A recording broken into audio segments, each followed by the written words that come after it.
Welcome back to Civil Discourse Now. I'm Mark Small. My co-host is Paul Ogden. Our guest today is Conrad Cortellini, who is running as a writing candidate for mayor of Indianapolis, and that's where we're shooting from. Is Indianapolis from Big Hat Books at 6510 Cornell Avenue, right across the road through the street from the Nunn Trail. And Paul is my co-host here today. He's also an Indianapolis attorney. Thank you, Mark. I want to continue with what we were discussing before. We talked a little bit about corporatism, money. I was talking about bailouts. Oh, but wait, I apologize. I don't mean to interrupt. Conrad, contact information. If people out there want to look up your website or contact you. My website is just cortellini.net, and that's Cortellini. And you'll have to remember that if you want to vote for me. So I also spell it again, please. Cortellini. I like to say it's just like tortellini, only with a C. Okay. And that's .org. That's .net. .net. Any other contact information? Email address? My phone number is 466-1099. My email address is Conrad@cortellini.net. So don't use aliases. I'm out there. Okay. We ended up the last segment talking about the Occupy movement and that these are people with real concerns about how government's going, and wanted you to finish your thoughts on that. Well, I was at the Occupy Indy 2 weeks ago. I was impressed. I think the people are earnest and they are deeply upset. It's not just going to be a surface thing. So I already am reading now in the press that corporate heads are beginning to be concerned, and I think we'll be starting to see the start of a major movement. And I agree with their premise that we have to get corporations, big corporate interests, out of governance. It's just not fair when a corporation can come in and spend millions of dollars to influence the workings of our government. It's just not fair. And if you look at Citizens United, which was the 2010 case that really opened the floodgates, my concerns not only are about how a piece of paper essentially acquires all the rights of a human being and a citizen, but with none of the responsibilities. None. You can't put a piece of paper in jail. Well, you can, but it's not. And it has no conscience either. None. But a foreign power, a foreign corporation can buy the shares of a major corporation here in the United States, and then they, as I believe Mitt Romney said, corporations are human beings too, friend. No, they're not. Only because the law says they are. But we can change the law. That's the first thing we need to do. We need to rescind corporate personhood. And there is a movement, Move to Amend. They want to amend the Constitution in order to do that. And we'll be able to see the influence of the corporate mentality recede. Now, as I started to move into this other peripheral idea, is that recently I had an experience with Community North, the hospital.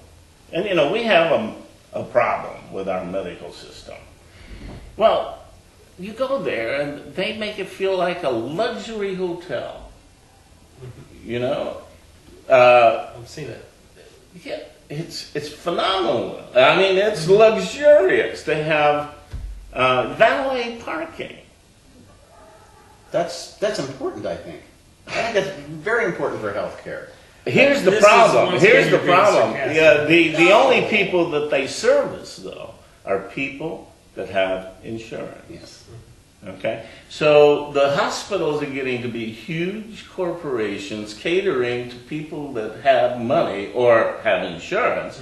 And these insurance companies are huge. It's all a corporate game. It has nothing to do with taking care of the health of the people. Actually, it has to do with not taking care of the health of the people. Because if the insurance company can, in my example, me personally, take in almost $1,000 a month because I have MS, Yeah. and not provide any care, then it's made a whole lot of profit. Right. And the thing that I don't understand is, I understand it's a game, but what I don't think is fair or that people should tolerate is that the insurance companies get different rates for services at facilities than uninsured individuals. Yes. Well, you buy medicine. If you don't have insurance, you can't afford medicine. I mean, it's 400 or 500% of what you get with the insurance. So it's all upside down, and it's because it's all driven by the profit motive. And by running for mayor, you would effectuate that how? Well, okay, we have the same situation happening here. Smaller scale, perhaps. My direct involvement has been with zoning and liquor license. Let's talk about that because you've been in the news. Yes. Fighting. Right. I don't want to say the good fight because there are people on the good side. It was a good fight. The trouble is that I was speaking about the system, and they were concerned about losing a watering hole. You know, it was a personal thing with them. Right. And they didn't hear my argument. They weren't interested. Well, we're here to hear your argument. Okay, well, the argument is this. Let's talk about the sinking ship and why I showed up. Ship, and that is a bar on 49th and College. Okay. Okay. Kessler neighborhood. Right. Well, Straddles. just on the southern edge. The issue was they're coming up for renewal. They've had a bunch of complaints. The neighborhood. What kind of complaints? Well, people falling down drunk in people's front yards. Mark? It wasn't Mark. Okay. No. He falls down farther north than that. Yeah. I certainly do. Right. So anyway, there was a group of us that were going to. And by the way, by saying I certainly do farther north, I meant because I live farther north. I was casting no aspersions to that area. Go ahead, I apologize. That's all right. So I was working with a group at that time, Meridian Kessler, Neighbors Helping Neighbors, which is a new neighborhood organization formed primarily to kind of put some resistance up to this proliferation of alcohol licenses in the neighborhood. But they sent out some flyers. These flyers got in the hands of the owners, and they have a big support of these fringe element, and everybody in that committee, they got inundated with email addresses, threats, and da-da-da. And so they all backed off. So the first meeting I go down, and I'm the only remonstrator. A remonstrator is the person that's speaking against the liquor license. And I asked for a continuance, because I'm allowed to do that once, right? And I was granted a continuance. So all these people that never get involved with government show up and fill the room, right? And I'm the bad guy, okay? So we come back a month later, and guess what? I'm still the only guy. And I make the case that, and I have video to prove it, right? The sinking ship goes before the zoning board. They have to have a zoning first. And they describe their facility.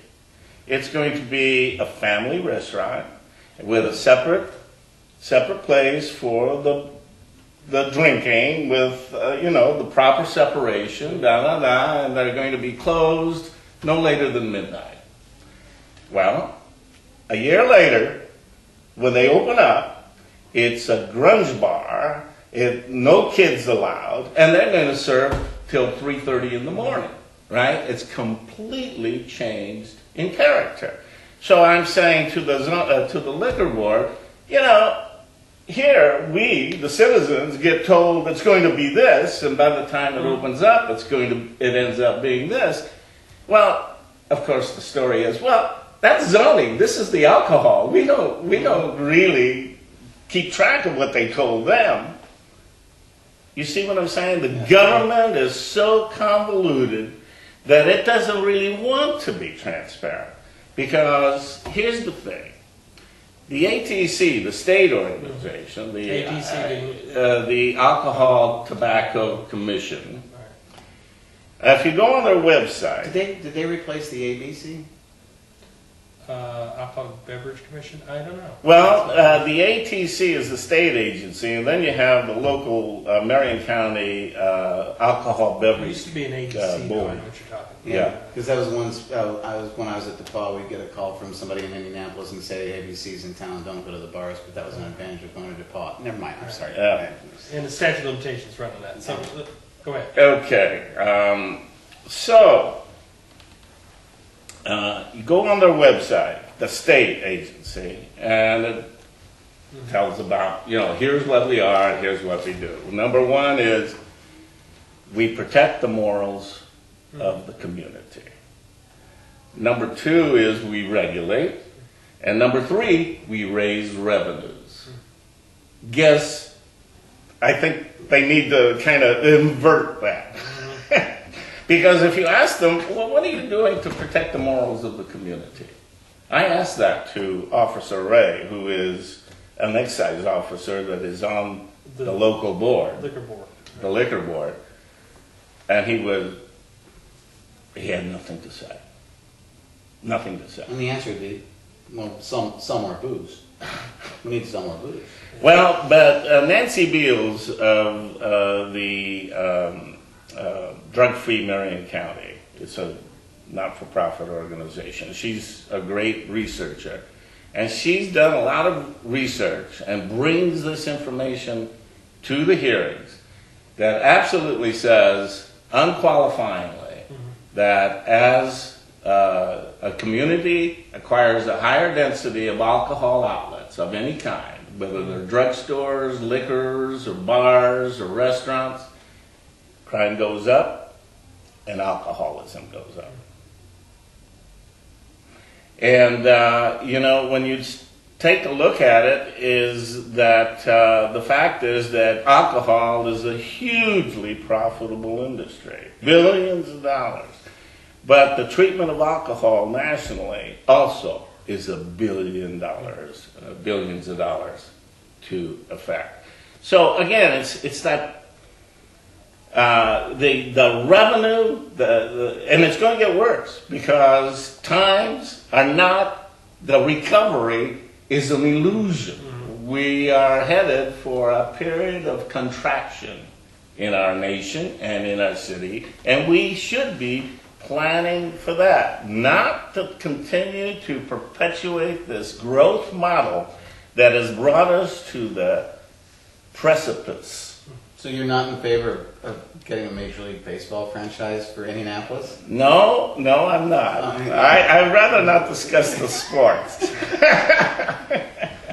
Well, I don't see I don't see the problem in making somebody a billionaire, like we made Jim Irsay, but it's just, I don't want to do it with my money.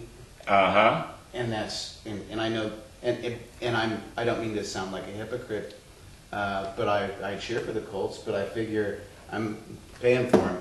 We're almost done with the show. Conrad, thank you very much for coming. My pleasure. My pleasure. If people are going to write in your name, they get the ballot and there's a space. There's a space. They have to fill in the circle and then write Conrad Cortellini. Got it. Thank you very much for being on the program. Thanks for watching. Thank you.